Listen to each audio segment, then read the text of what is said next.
BigCountryPreps.com. I'm Evan Wren, and this is the Capital Farm Credit Wednesday night podcast, our weekly look at the area athletic scene, what happened last week, and what's going on this week. I'm here with my partner, Dan Youngblood, via Zoom. And tonight, Dan, we're going to take a look at the 2021 Big Country Preps volleyball team, which we released Sunday night. And we're going to take a look at the football season as a whole. And all in all, a pretty interesting football season. We won some state championships here in the Big Country. We had a lot of teams that made it to Arlington, a fun year. And then we've got something special brewing. We're going to take a look, and we're going into this blind. We don't know how we did. We haven't really looked at this yet.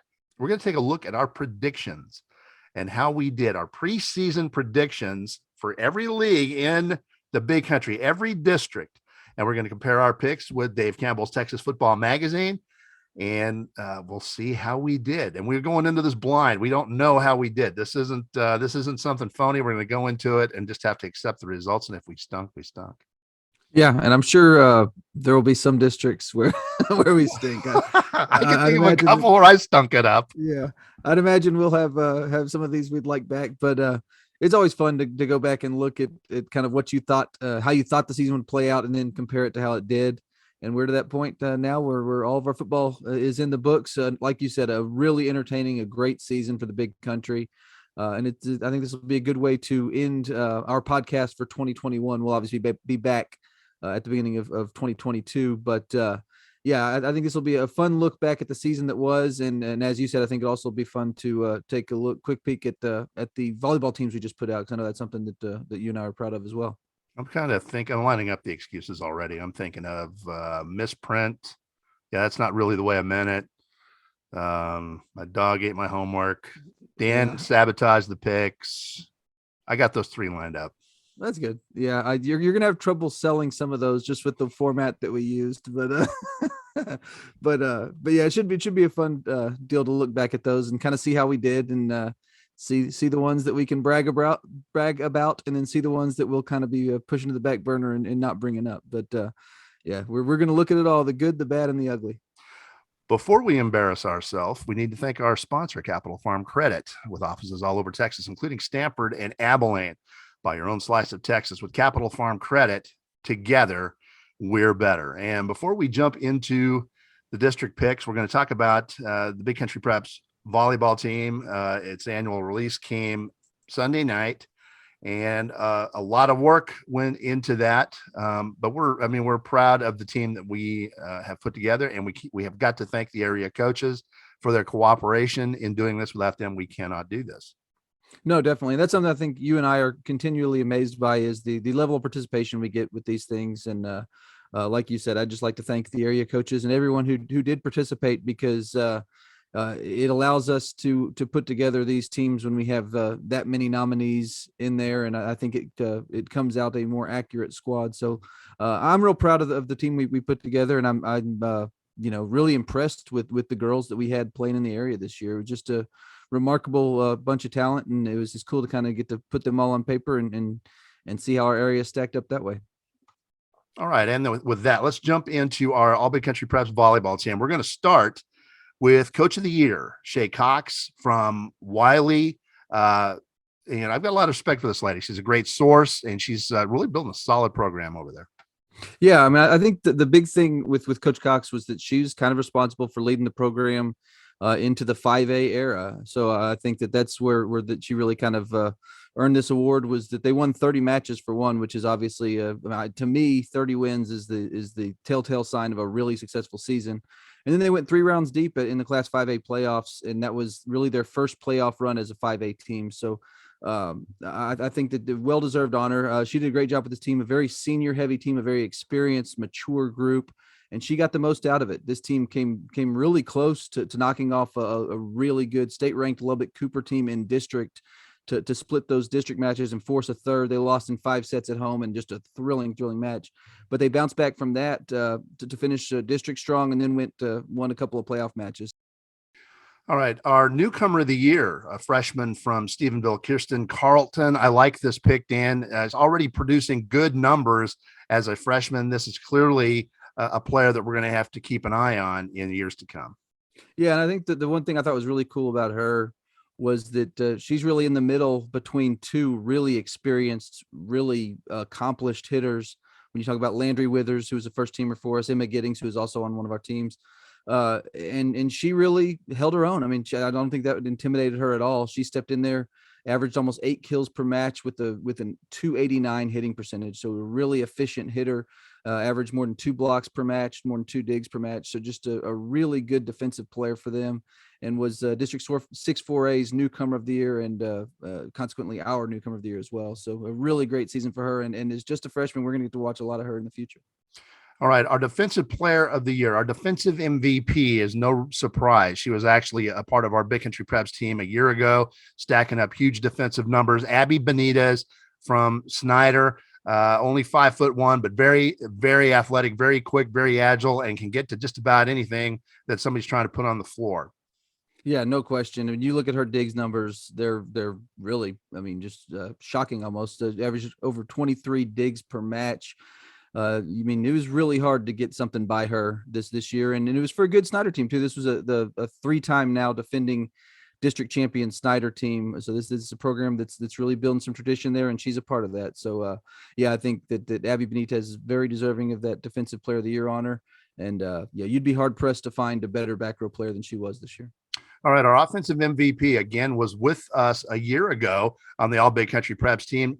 No real surprise. She's clearly one of the best frontliners that we've got at 6 feet tall. Sarah Beth Cotter from Albany. That was a great Albany team, another great season, and she was at the forefront of it. Yeah, no question. Sarah Beth Cotter had another great year. Albany didn't quite make it as far as they did last year when they reached the state semifinals, but they finished just one round.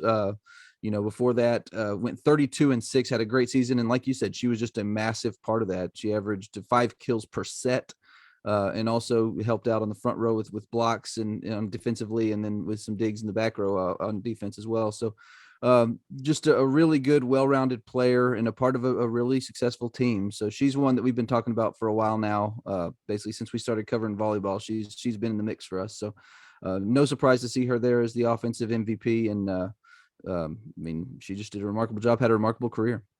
All right, our player of the year, Lexi Miller of Wiley. Dan, I know that you like this player. She's one of those kids that can just do it all on the floor. Doesn't matter what she's doing, front or back line.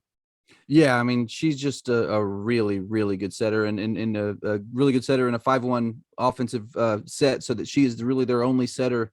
Then plays the entire match, goes all 6 rotations, and there's not a whole lot she can't do. If you look at the set numbers, I mean, she averaged 25 assists per match, but that was just really just the beginning of it. She averaged over 8 digs per match, 5 kills per match, almost a block per match. So, I mean, she was really, helping Wiley in every regard, really a 5-stat player, and one that without her, I don't think Wiley makes the run they do. I think she was such an integral part of what they did offensively and on defense as well, that I think that you could definitely say that she was an MVP of that team. They had a couple other really good hitters as well, but she is kind of the one that makes that offense go. And I think that for that reason, I think she really earned that player of the year just by the fact that she does everything well. And I think if you asked Coach Shay Cox kind of describe her importance, she'd say something similar, just that this was a really key player to what they did, and they will miss her, but she's a really fun player to watch for sure. All right, we're going to take a look now at the starters on our first team roster. We invite you to go to bigcountrypreps.com. We have a first team, we have a second team, we have a third team. We also have what we call the Big Country Preps Max Effort Team, and this is a special group of players where we are recognizing players that simply work hard, be coachable, be good students, and give everything they can to the team. It's sort of like it's just one of those hardworking, good citizenship, good person teams. It's unlike anything else in the Big Country. But to see the entirety of this team, first, second, and third team, please go to bigcountrypreps.com and dive in. We invite you to take a look at it. We're proud of it. Let's take a look, Dan, at the starters for our first team. We start off with Landry Withers of Stephenville. Yeah, and I mentioned her when we were talking about some of our superlatives, but she's just an outstanding hitter. Averaged 10 kills per match, 8.5 digs per match, and hit 272 for the season. She was District 6-4A's MVP, And just another one of those players that's kind of been on our radar for a very long time. She's just been an excellent player for as long as she's been at Stephenville, and she had a heck of a senior season. Cameron Williams of Wall is another one of those players that, she could have been a first teamer as a first line, as a front liner or a back liner. She's one of those kids that can do just about anything. Yeah, definitely. And she's just a junior. So she'll be back for Wall. But another one that averaged double-digit kills per match, 7.4 digs per match as well. And then she was a really good server as well with 1.6 aces per match. But she was the outstanding hitter out of District 6-3A. Unlike a lot of the girls we've been talking about, she was selected to the TGCA All-State team. And just a really outstanding player, and one that I know that Wall is happy to have back for next year. All right. Liz Underwood of Clyde is another first teamer, and she was an all Big Country Preps player a year ago. Another one of those players that, she's a dominator up front, offensively and defensively. Yeah, she was actually our player of the year last year. It could have been that again this year. She was that good. When you look at her cumulative numbers, she was just, they're off the charts. For the season, she had almost 500 kills, over 100 blocks. And she also was served well with 62 aces and then 231 digs from the back row. So she's a big girl at 6'1", but she could get back and play on the back row as well. But just an outstanding player, another all-state pick. She's going to be playing college volleyball at Hardin-Simmons, and deservedly so. She goes in there as District 6-3A's MVP. And just an outstanding player in the middle of that Clyde defense and offense. And they're going to miss her as well. They had she was one of two kind of twin towers they had on that team. Both will be graduating, and I know Coach Laura Carr will have to replace those two, and that's going to be a tough task. But another great season for Liz Underwood. Okay. Sarah Beth Cotter, of course, no surprise, our offensive MVP, who we've just spoken about, is a first teamer. So no surprise there, as is Lexi Miller of Wiley, our player of the year. You would expect her to be a first teamer as well. Certainly no surprise. And again, rounding out the starting lineup for our first teamers, Abby Benitez, again, our defensive player of the year, will be manning our back line, and we'd certainly want her back there. And this is, I'm proud of this first team, this starting group, man. This be pretty formidable. Yeah, no question. We also have a utility player, Olivia Fowler from Brownwood, 5'8" junior, who can do a whole lot of different things. She's can be the outside hitter, defensive specialist, and she excels in all of those roles. She was another TGCA All-State pick, was the server of the year actually out of District 6-4A. And that was a really good volleyball district with Stephenville at the top. So I'm with you. This is just an extremely talented group there in that starting group. And I think it'd be pretty fun to see what these girls could do on a court together, because there's obviously a lot of talent there. All right. To see the rest of the Big Country Preps volleyball team for 2021, please go to bigcountrypreps.com. And we've got reserves for the first team. We also have a second team, third team, and of course our Max Preps team. And with that, we're going to jump in to a football season that just ended. And it was an entertaining year. There was a lot of drama. There was a lot of intrigue, and we came away with some state championships.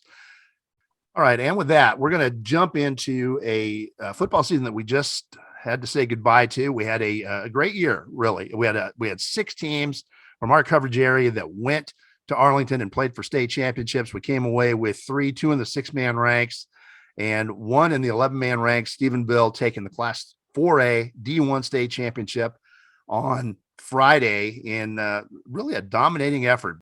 And what a night for Coy Aiken of Stephenville. Our Big Country Preps player of the week had a dominating effort, both offensively and defensively, and came away with one of the most spectacular plays that really I've ever seen in the state championship games, when he turned a would-be interception return for LBJ into a forced fumble, and a fumble returned by his teammate after he punched the football loose. And it really had amounted to a touchdown, a defensive score, because of his effort. And he caught 9 passes, scored 3 times through the air, and rushed for a touchdown as well. Had an interception as well, and recovered an onside kick. Other than that, he didn't do much. Yeah, I mean, there wasn't a whole lot he didn't do in that game. And I think that was the most spectacular individual performance I've ever seen in a state championship game. And I think there were a lot of people who agreed with me when you looked at social media, just the response that performance was getting. It was pretty remarkable and deservedly so. He was just utterly dominant in that game in really all facets. You mentioned the catches, 9 catches, 187 yards, 3 of those for touchdowns, a brilliant one-handed grab for his first touchdown. Then he went and had a jump ball where he jumped over a defender and grabbed it for his third touchdown. And in his second touchdown, he broke 2 tackles on a slant route where you thought there was no way he was going to get through the defenders, and he goes and breaks through for a long touchdown there. So all 3 of his touchdowns were just tremendous individual efforts. And then you add to the other play, the fumble, which you said was one of the most spectacular plays. And I agree. That was one of the craziest plays I've ever seen, where you see a guy not quit on a play, chase the defender down, punch it out to a teammate who runs it in for 10 yards for a touchdown. You think it's going to be a big turnover for the other team, and then all of a sudden you realize that the momentum goes back to Stephenville. It was just a huge play in that game, and one of many that Coy Aiken made. So the one-handed grab for a touchdown happened right in front of him. I was down there in the corner of the end zone. That happened literally right in front of me. That's one of the best catches I've ever seen. And some of the plays he was making out there are the things that you cannot coach. Yeah, they cannot coach. And watching that game, it was just driving me crazy that this kid wasn't being recruited more highly. I mean, you look at his recruiting profile, and he's a 0-star recruit with a couple of FCS offers, and you're like, what are these guys watching? I've seen him play 3 times this year, and followed a lot more closely than that with all the games they've played. And this guy has the best ball skills. When a ball is in the air, he has the best ball skills of any receiver I've seen in person, probably since Jackson Shipley, who was an unbelievable high school receiver. But I think Coy Aiken is every bit as talented as he was. And now you're finally starting to see his recruiting heat up a little bit, which is nice to see. He got an offer from Western Kentucky and from Sam Houston State, which will be FBS in the near future. So it looks like his recruiting is finally starting to take off, but it took a lot of people way too long to realize how good this kid is. We've been following this guy all year long, seeing some of the things he's done, and just I've been wondering all year why it's taken so long. But it was awesome to see him have that type of performance on that type of stage, to where now all those people who are kind of slow to the party are there. They're seeing what this kid's capable of. And of course, in the Class 1A Division I ranks, we were guaranteed to bring home a state championship to the Big Country, with Westbrook and May facing off, and Westbrook pulled it off. They topped May, and I think just about everybody in the 6-man community and across the state were leaning May in that matchup. May had been so good for so long, but Westbrook really kind of rode some late momentum, played great over the last half of the season, and peaked at the right time. Yeah, and beat them in one of probably the most entertaining games in recent memory. You talked about Westbrook winning 72-66, scoring the only May scoring the only fourth quarter touchdown to cut that to a 1-score game, and then throwing into the end zone on the final play of the game with a chance to win it with a ball that looked off the bat like it got caught. Yeah, but a Westbrook defender just got his hand in there enough to break it up. So just a really thrilling ending to a thrilling game. And one that had a little bit of everything. I think we talk about 6-man a lot, and some of the frustrations we have with the game, where these high profile games don't necessarily always live up to the billing. I was really excited that this one did. This was what you hope for in a state championship game, where you have 2 evenly matched teams playing well, going back and forth. I mean, this was a heavyweight fight between Westbrook and May, where both teams had stretches where the momentum was theirs, and then both teams had stretches where they had to fight to get it back. And it was just a really thrilling game that came literally down to the final play. So, which is just a really awesome accomplishment for this Westbrook team, which started the season with 4 quick losses early in that non-district portion of their schedule, and were able to really overcome those, fight through those. I mean, they were all 2 really good teams. They were all competitive games, and they were able to kind of, keep that season in context, keep their goal and sort of things in perspectives. And, it paid off. They got hot, like you said, at the right time, and they were playing as well as anybody down the stretch in the playoffs. And they were able to pull off what some people thought was an upset. And I'm sure that they didn't feel that way, but in any event, a huge win and the first state championship in Westbrook program history. So a really cool accomplishment. And of course, in Class 1A Division II, the state championship game, Strawn with yet another state championship in dominating fashion over Motley County, 73-28. And Dwayne Lee returns after briefly leaving to chalk up yet another title. That's a great program. Yeah, I mean, that's a great program, and not one that you want to play in a state championship game, because they're so good in those situations. But this was really I mean, after Motley County scored an early touchdown and then Strawn responds with 5 touchdowns of their own to really take control for good. I mean, after that, they were never really threatened. Just a dominating performance and a really impressive one because this Motley County team was a juggernaut. I mean, they had not, they had beaten everybody in front of them and really, and most of those had beaten them pretty soundly. So going into this, I think you thought it was a pretty even matchup and it kind of could go either way. And Strawn decided early that they weren't going to let it. I mean, they outscored them 36-14 in the second quarter. And it was pretty well a route from that point forward. And they obviously finished with the 45-point rule. But what a season for Strawn. What a game for Strawn. They completed an undefeated 15-0 season and another state championship for a program that seems to be collecting them. So just congrats to Coach Dwayne Lee and his bunch. Just an awesome performance. All right. We had to say goodbye to a couple of teams just short of winning a state championship. Dan, we had to say goodbye to the Holly Bearcats. And what a season for the Bearcats and Coach Mitch Abels at 15-1, falling to Shiner in the state championship game. That was just a great Shiner team, really, that really would have maybe even challenged for a 3A D2 state championship, or at least they would have made a deep run at that level. They may not have won the state championship at that level, but they would have done some damage. That was just a great team.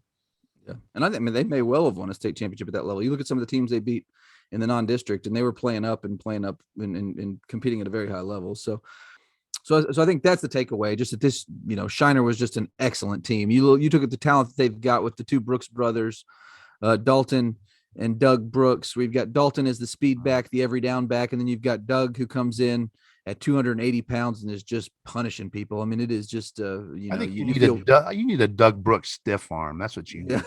Yeah. No, I don't think either one of us would want a Doug Brooks stiff arm. I don't think anybody would want a Doug Brooks stiff arm.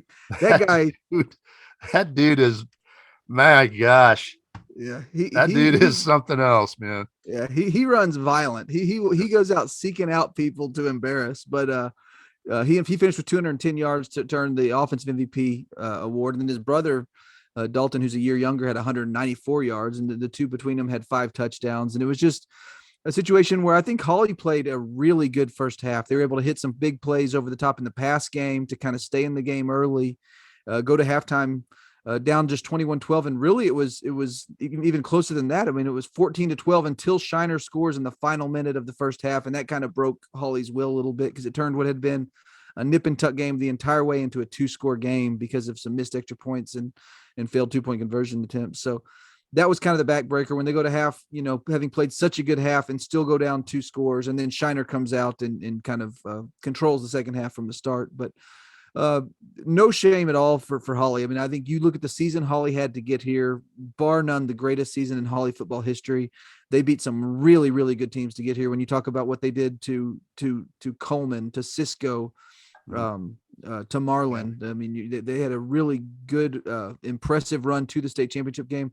They just unfortunately ran into one of those teams. I mean, Shiner's one of those teams that's honestly probably too good for everyone else in that level, but it is what it is. I mean, you go out there and you give it your best shot, and Holly did that. Holly for a half played right with them. Yeah, they gave themselves a shot at winning. They really did. They played one of the best 2A D1 teams that we've seen in years, and it was just bad timing. They finally get to a state championship game. They got to run into that buzzsaw. That's just bad timing. Yeah. We also had to say goodbye to the Brock Eagles, who finished second in the Class 3A D1 level, falling to a great team from Lorena. And frankly, even though they had an 0-2 start, the writing was on the wall about this Lorena team, Dan, coming within a score of nearly beating 3A D2 state champion Franklin and losing to a great China Spring team from a higher level, 4A D2 by another score. That was clearly a great team. The writing was on the wall. Yeah. I mean, their only 2 losses were to 2 eventual state champions and undefeated eventual state champions. And then you look at what they did after that. I mean, they rattled off leading into the Brock game, 13 straight wins by about an average margin of about 40 points. So they were a really good football team, but I think there were a lot of folks that probably didn't realize just how good until you really dive into kind of their schedule and how they got there. And and what those on their schedule did. But when you saw them play, it became apparent very quickly that this Lorena team was for real. They get up to 14-0 lead after a quarter and really put Brock on the defensive from the jump. The Brock had struggled getting them off the field early in the game, and they also had struggled finding the end zone. So it was just a tough matchup all around. Lorena honestly just controlled both sides of the football. They were the tougher team up front, and made it a tough night all day for Brock. Brock gave it a go. Brock had some opportunities. They ended up, having a couple of failed conversions on fourth downs that hurt him, gave Lorena some short fields and those sorts of things. But I think that the story here is that Lorena is just a really good football team. They handled Brock and did things to Brock that no one's done all year long or even shown the ability to do. So a really impressive performance. And they knew who the real studs were out there as well. I mean, they did everything they could to run away from Caden Matthews, and it worked. They ran left. Defensively, they did everything they could to take Nathan Jones out of the picture. He was not as much of a factor as we're accustomed to seeing. Neither one of those guys were the factors that we're accustomed to. And I think that was just a credit to Lorena, doing everything they could to take away the biggest weapons that Brock had. Yeah. And what was interesting about that game, you look at the stats and it probably wouldn't tell you the full story, because Brock finished that game with 189 yards rushing. But when you watch that game down to down, Brock really wasn't able to generate the consistent running game they usually. They popped quite a few big plays. So it was just, they didn't have that consistency where they could consistently move the chains, and which made it hard to sustain drives. So while Cutter Wilson had his 171 yards and had a good game, this is nothing against him, they weren't able to do what Brock usually does, which is get your, first down, and just move it down the field consistently and then up burying you that way. They were never quite able to do that against this Lorena team, which really, again, could just control them up front, which I thought was a really impressive deal, because I have not seen a team all year long at that level that I thought was capable of doing that to this Brock team. When you look at some of the teams they've played and the success they've had against them that day. Now, if they play 10 times, Brock's going to win some of those ball games. Yeah, absolutely. You bring up the consistency of the running game. Normally with Brock, we're accustomed to seeing in between big plays, 3, 4, 5, 6, 7, whatever yardage, instead of 0 and in some cases minus negative yardage. And we saw too many second and longs for Brock that night. There were some sacks, which we were not accustomed to seeing, getting pressure on the quarterback. And it was, Tyler Moody was under pressure quite a bit. And that was the ball game. Yeah, I think what you just said is the key. I mean, Lorena was able to get to him in the backfield on numerous occasions. They were able to get penetration and really blow plays up, which is not something that Brock's accustomed to having done to them. Usually they're always moving forward. Instead, they get hit in the backfield and you're looking at a 2nd and 13, which is something they don't really have they have a much broader passing game, and they have a probably more equipped this year than they have been in the past to handle those situations. But no team is comfortable in 2nd and 15, 3rd and 12, those sorts of situations. And that's something that Lorena put Brock in far more often than anyone else has all year long. And I think that was the difference in the game, was just that Brock wasn't able to sustain those drives like they always do.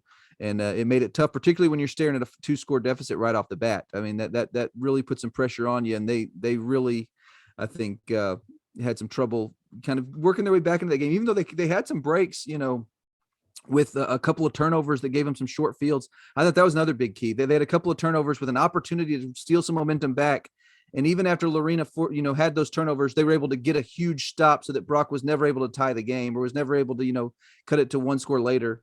And I thought that was a big key, was that Lorena just really kind of rose to every occasion. And I think that was the story. All right. And with that, it is time, Dan, to take a look at our report card. I don't know. I'm kind of dreading this. I don't know. I'm not quite sure how we did, but we're going to be taking a look at every district in the Big Country Preps coverage area. We're going to look at our preseason predictions, and we're going to have a special scoring system that we're going to use. And we're going to compare our picks against each other. Of course, I'd better win this, so I'm going to edit all of it out. And then we're going to compare our stuff against Dave Campbell's Texas Football Magazine. We'll see how we did. And before we do that, we need to thank our sponsors, primarily, of course, Capital Farm Credit, who brings you these Wednesday night podcasts throughout the school year. Also, for the Love of the Game broadcasting, our old friend Terry Slavens, owner of KLAX 93.5 FM out of Breckenridge, 97.7 KATX. That is an FM channel out of Eastland. Classic Country AM 1330 out of Graham, 94.7 FM KWKQ out of Graham, KROO 1430 AM out of Brecken, KWBY 98.5 FM out of Ranger. That is for the love of the game broadcasting. Also, Rob Durham, sales consultant at Bear Chevrolet Buick Cadillac up in Breckenridge. If you are in the market for a vehicle, new or used, give Rob a shout. He's one of the nicest guys you'll ever want to meet. He can be reached at 254-559-2266. That is Rob Durham, sales consultant up at Bear Chevrolet Buick Cadillac in Breckenridge. And finally, Phil Hill of the Abilene Realtors Group, big supporter of local athletics. If you're in the market, give him a shout at 325-669-5153. or visit his website at philhillproperties.com. All right. And with that, Dan, it is time to take a look at our annual report card. We're going to take a look at every single district in the Big Country area. We're going to take a look at our preseason picks in each district.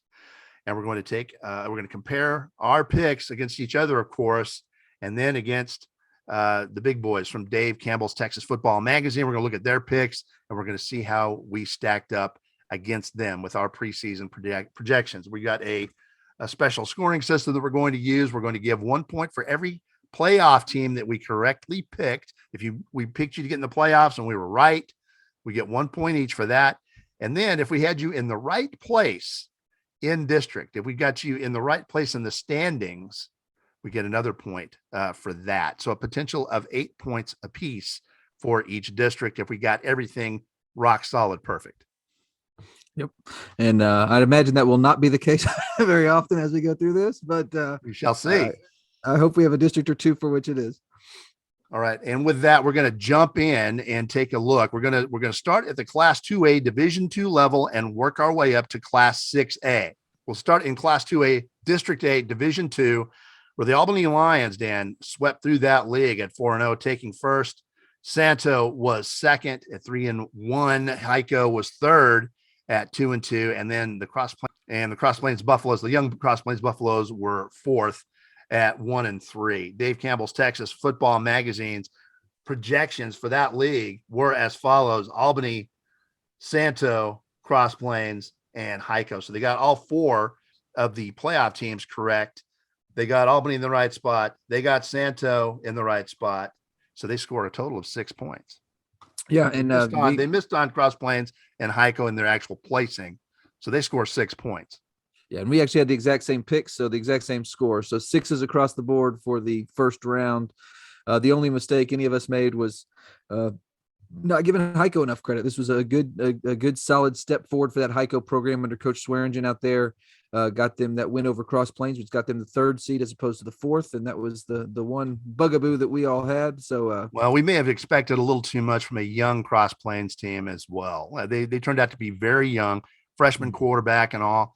They played well, but they played like a young team, and I think we may have put a little too much on them. But that one, yeah, and that could be true as well. I think it's kind of a combination of those two factors. Where you are right that the Cross Plains was probably had a little more youth than we expected, and then Heiko was more competitive. This was a good step forward for Heiko, winning 5 games, getting that 3rd seed.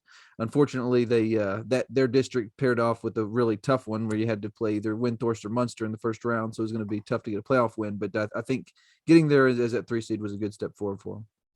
All right, now we're going to jump. We'll stay at Class 2A Division II. We're going to move over to District 5, where the Roscoe Plowboys were the district champions at 4-0, followed by Rawls at 3-1. Lockney at 2-2, and Crosbyton was the 4th place team. Dave Campbell's Texas Football Magazine projected Rawls in first, Hamlin followed by Lockney and Roscoe. Yeah, look at this. All 3 of us had the same 4 playoff teams. The one difference, I had Roscoe at 2nd. I was probably about as bullish as anyone in the area period on this Plowboys team. Just having talked to Coach Jake Freeman in the preseason, I knew he was fired up about this bunch. I wanted to pick him to win the district, but I didn't have the guts to. I wish now I had.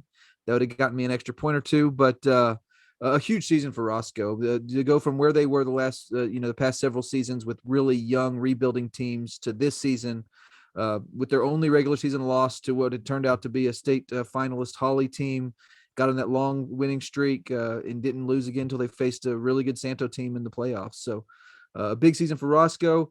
When you look at the points, we each got 3 playoff teams correct. Dave Campbell's and I each picked 1 team correct, which is Lockney in that 3 slot. And so we took the lead on you that round. You get 3, we each get 4, which puts you at 9, Dave Campbell and I at 10, heading to the 3rd district. I'm not liking the way this is turning out already. I think we need to change the scoring. All right, with that, we're going to jump up to the Division 1 level in Class 2A, District 4. And this was an interesting district, and it was made interesting for me personally because of the enormous step forward that the Coleman Blue Cats took this year. That was one of the most athletic small school teams that I saw this year. Certainly one of the best defenses that I saw this year. Their whipping of a great Cisco team was one of the most impressive things I've seen in a while. That was a very impressive win. They took that league at 5-0. Cisco was 4-1. Goldthwait took 3rd, and then San Saba took 4th. Those were the final standings. Goldthwait really did take a step forward as we projected. Yeah, I mean, you mentioned that Coleman team. That was another case where, having talked to Coach Elder before the season, I had a good feeling that they were going to be considerably better. Again, didn't have the guts to pick him over Cisco. Wish I had, based on how it turned out. But both those teams had tremendous seasons when you look at how far they got, with Coleman going to the 3rd round, Cisco to the 4th, and only losing to that Holly team that was in the playoffs. So a really fun district season. You mentioned Goldthwait took a big step forward, and then San Saba was able to improve. They got off to a really rocky start against a tough schedule, and were able to beat Winters and De Leon to get into the playoffs, and which is a big accomplishment for them as well. So kind of an interesting road there. Let's hear how Dave Campbell picked that one. Well, you know what? Dave was actually behind us on this one. Dave's projections were Cisco in 1st, followed by San Saba, Coleman, and Winters. So he got 3 of the playoff teams correct, but he did not get anybody correct in the placing, but neither did we. No. Actually. We did 4. I picked up a point on Dave, but you picked up a point on well, you got 1st place right now. That puts yours truly at the front with 14 points, followed by you and Dave Campbell at 13. So let's hope that this roll continues. All right, with that, we're going to jump over to District 3, 2A, still in Division 1. This was another interesting league, and it was made interesting by the huge step forward that the Forsan Buffaloes took. Holly, of course, won that league at 5-0.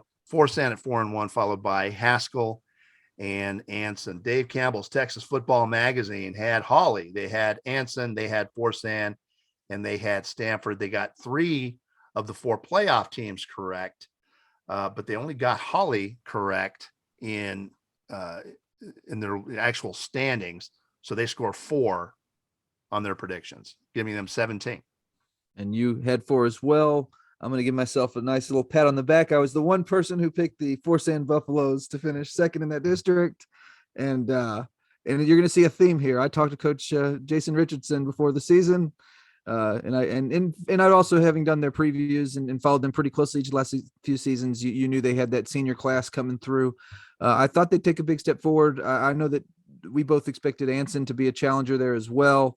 Forsan ended up being the clear-cut number 2 team, so it worked out pretty well for me. So that puts me now 2 points ahead going into the next round. You're at 19, and Dave and I are at 17. Let's keep it going.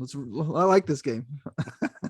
All right, and with that, we're going to jump up to Class 3A. We're going to go to Division 2. We're going to go to District 5, where the Eastland Mavericks took that league at 4-1, and it was a jumbled mess behind them. It was Dublin, Millsap, and Jacksboro all tied at 3-2. Millsap took the 2 seed in the tiebreaker.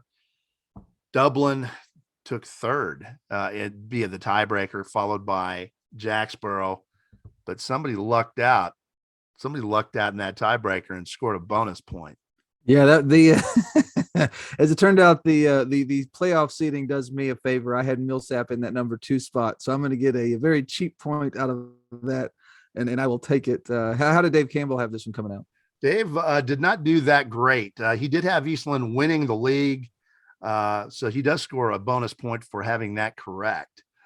He's got Jacksboro and he's got Millsap followed by Comanche in that order. So he picked 3 of the 4 playoff teams, but scores a bonus point for having the league champion correct. He got Eastland in the right spot.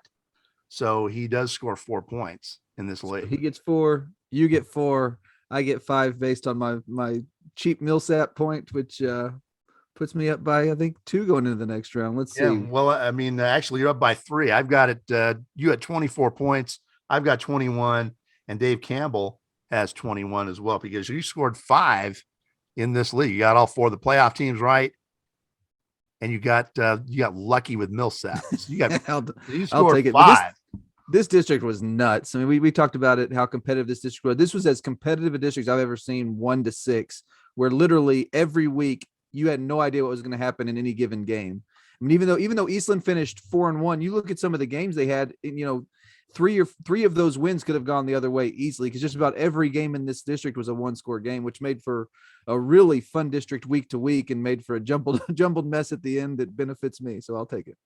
Speaking of leagues that were nuts, District 4 3A D2 out west. You want to talk about a top heavy league with 3 monsters swimming around.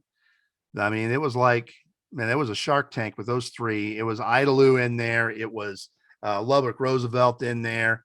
It was just a monstrous league. Roosevelt took that league at 5-0, Abernathy at 4-1, Idalou at 3-2, and then a surprising team from Stanton snagged that number 4 spot, that 4th playoff seed. But just what a brutal district.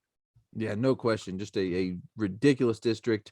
And in this one, you and I both had the exact same picks. We went Idalou, Abernathy, Roosevelt, Cahoma. We got 3 of the playoff picks correct, with Abernathy both correctly picked in that number 2 slot. So you and I each get 4 points. Let's hear how Dave did. All right. Dave Campbell's Texas Football took Abernathy, Idalou, Lubbock Roosevelt, and Cahoma in that order. They got 3 of the 4 playoff teams. Do not score any bonus points for getting everybody in the right spot. So that puts a point between you and them now, and I keep my lead on you. So working out pretty well.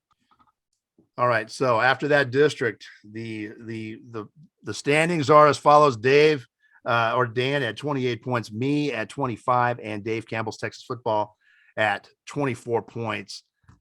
All right. And with that, we're going to go to District 2 3A Division 2, Dan, where the Sonora Broncos took the top seed, finishing at 6-4 during the regular season, 4-1. Brady was at 4-1 in league play, took the number 2 spot at surprising Grape Creek, number 3, followed by Ballinger. Yeah, and that district, you actually picked up a couple points on me. It looks like we had you had Sonora at number 1, Brady at number 2, Ballinger 3, Bangs 4. I had the top 2 reversed, so Brady, Sonora, Ballinger, Bangs. So we each had 3 of the playoff teams missing on that surprising Grape Creek team, but you had Sonora 1, Brady 2, benefiting this time from the tiebreakers. So you pick up a couple of points on me there. So let's see how Dave Campbell's Texas Football did. All right. The magazine looked at this district and went with Ballinger, Sonora, Bangs, and Brady. So they did get 3 of the playoff teams correct, but did not get the order correct. And that narrows things pretty considerably. With your 5 points, you move up to 30, 1 point behind me at 31, with Dave Campbell's Texas Football now at 27. So still a pretty narrow race going down the stretch. All right, we're going to jump up to Division 1. We're still in Class 3A. We're going to move out to District 4, 3A D1, where the Brock Eagles, of course, swept through that league at 7-0, winning the district pilot point at 6-1. Whitesboro at 5-2, and then Peaster at 4-3 took the 4 seed. Yeah, and this one we both had the same 3 teams at the top. I had the order of finish: Brock, Pilot Point, Whitesboro. So I get 6 points there, while you had Brock, Whitesboro, Pilot Point, 3 there for you. 4 there for you. We both missed on that 4th spot. You had Bowie sneaking in there on that 4th spot. I had Boyd. Well, it was actually Peaster that did that. So let's see how Texas Football saw that one. Dave Campbell's Texas Football magazine, when looking over this district, went with Brock. They went with Pilot Point, followed by Whitesboro and then Boyd. And I'll tell you right now, this is baloney. And you're outscoring me on this district based on that pilot point over Whitesboro thing. But at the end of the season, we know who the better football team was, and that was Whitesboro. Hey, they played for the regional title, and I'm losing a point on this. This isn't college football. Baloney. This isn't college football. This is high school football. So head to head still matters. The rules still matter. And it was Brock, Pilot Point, Whitesboro, Dave Campbell's Texas Football and I each get 5 points on that district, while you get 3, which puts a very narrow race now with me at 36, you at 33, and Texas Football at 32. So we got a narrow race going down as we get into the larger districts. All right, now let's jump over to District 3, 3A D1, right in our backyard, where the Jim Ned Indians, of course, were the league champ, finishing at 5-0 in league play. Breckenridge took the number 2 seed at 3-2. Early was a 3-2 also in the tiebreaker. They took the number 3 seed, and the Wall Hawks were the number 4 seed at 3-2 in league play. You know, you got a tough league when the Wall Hawks are your number 4 seed. Yeah, and you and I both did pretty well in this district. Honestly, we both had early finishing second, kind of being that surprise number 2 seed, and they ended up tying for second with Wall and Breckenridge, but they took third there in the tiebreaker. The one big difference between you and me on here is you had Breckenridge correctly picked to make the playoffs, though you had them at the 4 seed, while I had Clyde making the playoffs ahead of Breckenridge. So I only got the 4 points on this district, while you got 5. So that let's hear how Dave Campbell's did on that one. All right, Dave Campbell's Texas Football Magazine, when looking this district over, took Jim Ned, they took Wall, they took Early, and then they went with Clyde. They got 3 of the playoff teams, and then they got 2 of them in the correct order. So they scored 5 points. So you and Dave Campbell's each score 5 that round, picking up a point on me, who had 4 points, which puts the standings very close now. Me leading with 40 points, Evan second with 38, Dave Campbell's Texas Football in third by 1 point with 37 as we head to Class 4A. All right, and with that, we're going to jump up to Class 4A, District 1, Division 2, where the Sweetwater Mustangs were the league champs, finishing with a 4-0 record. Greenwood at 3-1 was the number 2 seed. Snyder at number 3 was 2-2, followed by Monahans at 1-3. And that was a very good Monahans team that took a sudden dip there toward the end, but it was really just a matter of just great competition. There wasn't anything wrong with the ball club. Yeah, I mean, definitely. They were undefeated in non-district and then ended up they hitting a lull there against really good quality district competition. But looking at this district and our predictions, if you look, you'll notice that mine are perfect. So 8 points. 8 points for me on this one. While you had all 4 playoff teams correct, you only I guess you didn't get any of the seeds correct there. So that's a tough one for you. Let's see how Dave Campbell saw that one, and we can update the scoring. Dave Campbell's Texas Football Magazine, when analyzing this league, went with Sweetwater, Greenwood, Monahans, and Pecos. They did not have the Snyder Tigers in there, so they had 3 of the playoff teams, and they had 2 of them in the right order, so they scored 5 points. So 5 points, so they pick up the 1 point on you. Y'all are now tied for second at 42.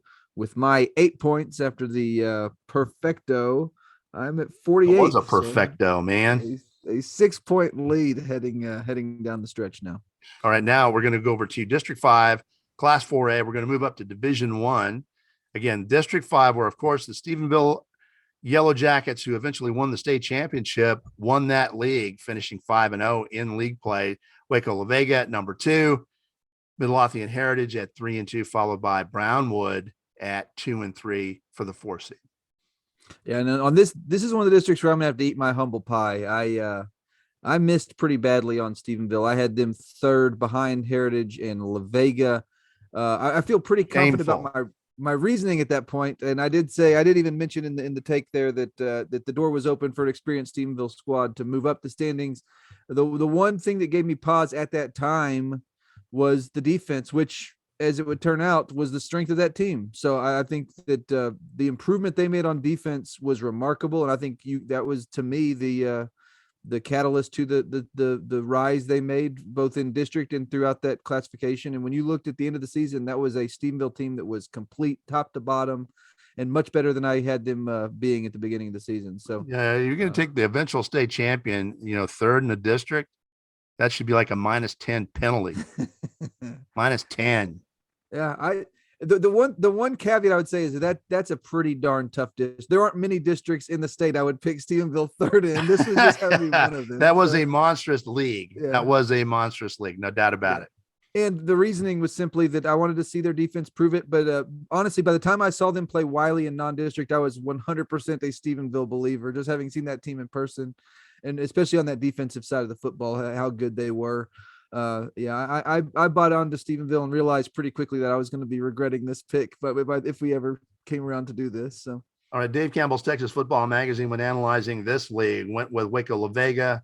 They went with Heritage. They also took Stephenville at number 3 in the league, and they had Brownwood at number 4. So, Dave Campbell and you, both the magazine and you get the 10-point penalty.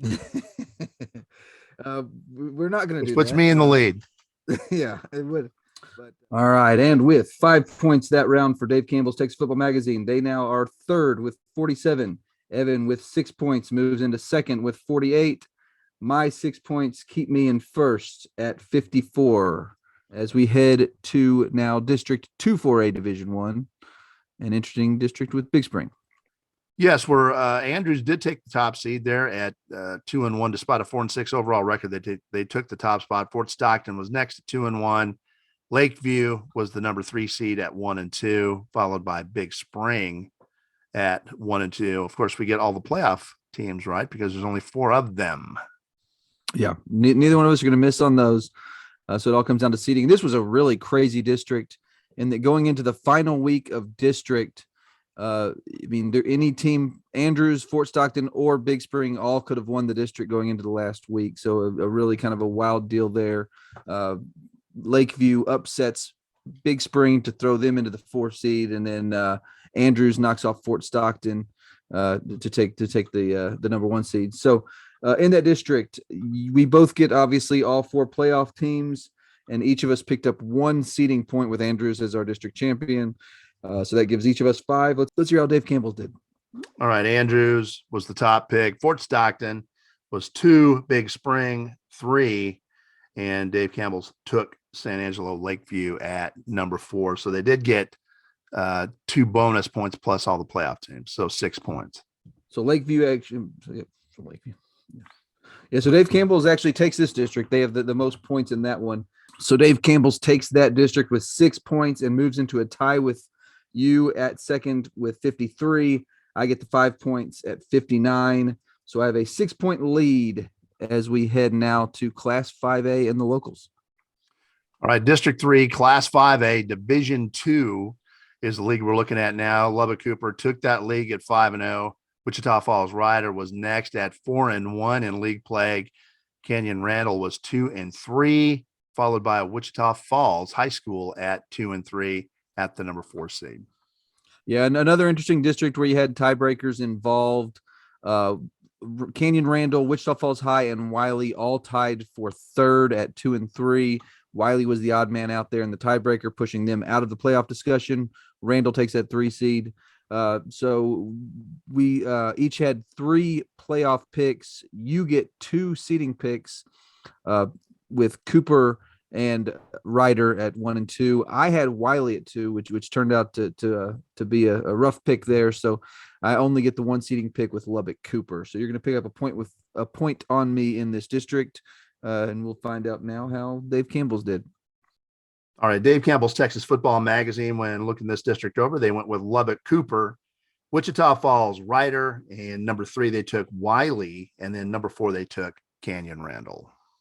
So they get 3 teams and 2 points for seeding. So you and Dave Campbell's both tied with 5 points that round, which puts y'all in a second place tie at 58. Y'all each pick up a point on me. I had 4 points that round for 63 points. So a 5-point difference heading into our final 2 districts.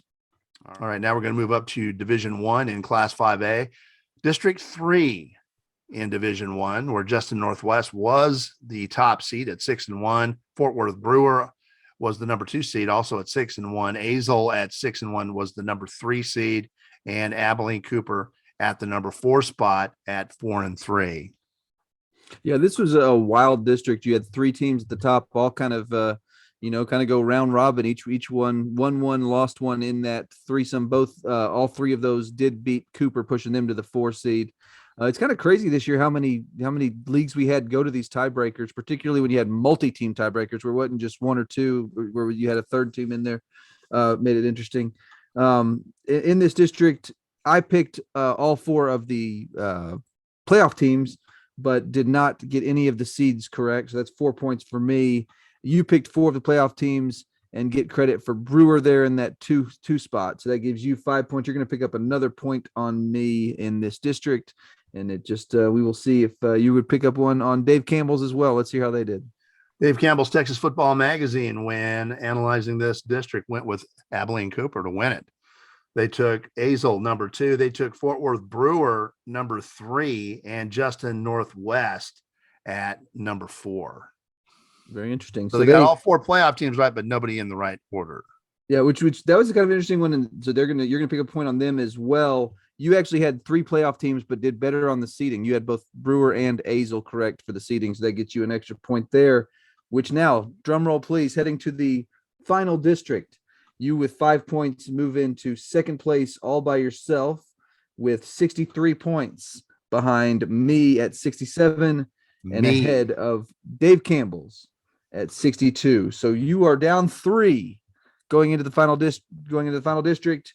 You are down 4 going to the final district, only ahead of Dave Campbell's by 1. So we're going to see how this shakes out going into our last district, District 2-6A, with where we've got Abilene High involved there. All right, District 2-6A, Legacy. Midland Legacy was the top team at 6-0. That is formerly Midland Lee. Abilene High took the number 2 spot at 5-1. Permian was the number 3 seed at 4-2. That's because Abilene went out there to Ratliff and came away with a big win. They did. Huge win for them. And then San Angelo Central, with a little bit of a flukish situation, took the number 4 seed at 2-4. Yeah, and a very interesting situation there because they actually lost on the field to Wolford Friendship, but Friendship was deemed to have played with an illegal player. So by virtue of that forfeit, Central was able to jump into that 4th playoff spot and give me another perfecto. So I appreciate that. So perfecto because perfect of fluke, because of a fluke. It gave you 2 points as well. So I'll take that. That one worked out for both of us. I'm cool with that. 8 points there. I think that seals my victory. Can we get the applause sound effect? All right. Let's see how Dave Campbell did. You got 6 one. So Dave Campbell's needs 7 points now to tie. We'll see how that one shook out. Dave Campbell's Texas Football Magazine, when analyzing this district, went with Legacy at number 1. They went with Permian at number 2. They took San Angelo Central number 3, and they took Abilene number 4. So they got all 4 playoff teams correct, and they only got 1 in the proper order, which was Legacy. So they scored 5. They scored 5, which claims second place for you, clinches second place for you rather. That puts final standings. Daniel at 75, Evan second at 69, Dave Campbell's Texas Football at 67. Altogether, not too bad. I think all 3 of us did a pretty darn good job, to be real honest. But both of us defeated Dave Campbell's Texas Football Magazine in the preseason picks, and I think we need to be fair in mentioning that Dave Campbell's Texas Football Magazine, those guys have to analyze the entire state. That is a daunting task. It is a huge task, and we've got nothing but respect for those guys and the level of difficulty that they are facing. And frankly, we should beat them in our backyard. These are our teams. We know our teams. We know our players. We know our coaches. We like to think better than anybody. Any media source, we think we're number 1 picking these things. And guess what? We are. It's our backyard. So nothing but respect to Dave Campbell. They've got the daunting task of picking the whole state. That's a tremendous handicap. So we should win this, frankly. Yeah, and you and I have a enormous amount of respect for Texas Football Magazine. The guys over there, we talk about that a lot. We've had both Tepper and Matt Stepp on our podcast, 2 guys that we both really like and respect. and the job they do over there is remarkable, which is why I think it is kind of a point of pride when you look up and you see that we did outpick them for the districts. I think that's a pretty cool deal. Sure. And I was happy that I came out on top on this one because while I won the district picks, Past I posting. came up Look up second. Look up past posting on the internet, ladies and gentlemen. Past posting. Past Yeah. posting. Look it up. I snuck in there and changed my predictions a little later, but Well, there you no, go. this is a big one for me because you were obviously had taken first in our weekly game picks, so this evens us up for the season, and I think wraps up. Right, the I season did whoop pretty well. you in the picks, the weekly picks. I whooped you. Whooped me by 3 whole picks in however many we 4 though. however many we had. So it was a narrow 3-pick margin. You did win. Congratulations on that. But I'm the winner now. I'm the champion on the district picks. And I'll tip my cap and show everybody my new Big Lebowski look here. Nice. Isn't that sweet? There you go. Big Lebowski. All right. Well, congratulations, Dan, on cheating and winning. That's all I got to say. I appreciate that heartfelt congratulations. But honestly, if I'd known you were going to win this, I wouldn't have done this. I wouldn't have come up with this idea. So, but I think the cool thing about predictions is, I mean, you're always going to have some you regret. We look at these district picks like, what were we thinking on some of those? But you're going to have some good ones. You're going to have some bad ones. But I think it's neat that we were able to come back and take a look at these because not everybody does that. A lot of times you make your picks and who knows how you actually did. So I think it's kind of neat that we did take a look back at it. We owned our bad picks and we celebrated our good ones. And I think this was a pretty neat way to wrap up what was a great football season for the big country and what was a ton of fun for us. So I know that you and I are both ready to take a little bit of a break from football, get through the holidays and come back, full force into basketball. But what a football season it was and just a ton of fun. And with that, it's just about time to wrap up the Capital Farm Credit Wednesday night podcast. But before we do that, Dan and I would like to extend our wishes to you for the happiest of holiday seasons. Merry Christmas, Happy Hanukkah, Happy New Year. Just enjoy yourselves. And we will see you on our next podcast on January the 12th. We will take a brief break from our podcast. We'll come back on Wednesday night, January the 12th. We'll also be taking a break on our Big Country Preps Player of the Week, which will return Monday on January the 10th. All right. Before we leave, we want to remind you that we have 3 separate subscription packages here at Big Country Preps. We've got a monthly for $5 a month. We've got a semi-annual 6-month subscription where you knock that price down to $4 a month. And we've got an annual 12-month subscription where we knock that price down to $3 a month. A full year, 12 months for $36. A full year of Big Country High School athletic coverage. We'd also like to remind you that if you ever see a photo you like in any one of our galleries, those are available for purchase. You can purchase a digital download for just $7. And we also have some keepsakes and prints available. So make sure you check those out. But as you're scrolling through the site, you will notice that we take a lot of photos from these games we're at. It's something we enjoy doing, and it's something we are very proud of here at BigCountryPreps.com. All Big Country, all high school, all the time. Welcome home.